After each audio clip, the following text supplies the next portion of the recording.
Hello friend, नमस्ते, राम राम। मैं हरीना यादव। मैं अपने यूट्यूब चैनल पे आप सभी का स्वागत करती हूँ। मैं आप सब बीच में एक बहुत प्यारा माता रानी गीत लेके हूँ। मेरा गीत कैसे लगे कमेंट बॉक्स में जरूर बताना। अच्छा लगे तो लाइक सब्सक्राइब शेयर दोस्तों जरूर करना। जय माता की। ओढ़ी ले तू लाली चुनरिया मोरे घर आवए माइया।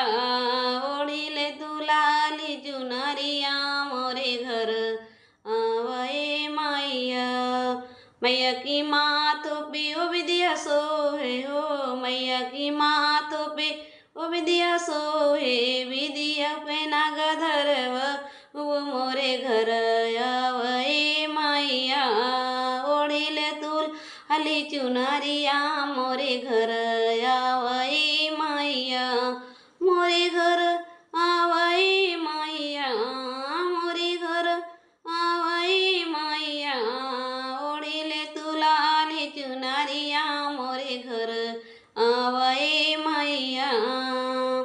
मैया की गलों में ओहर वसो है हो। मैया की गलों में ओहर वसो है। हर अपना गधरवा मोरे घर आवए माइया।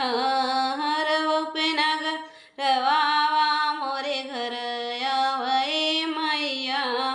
ओढ़िले तुलाले चुनरिया मोरे घर आवए माइया।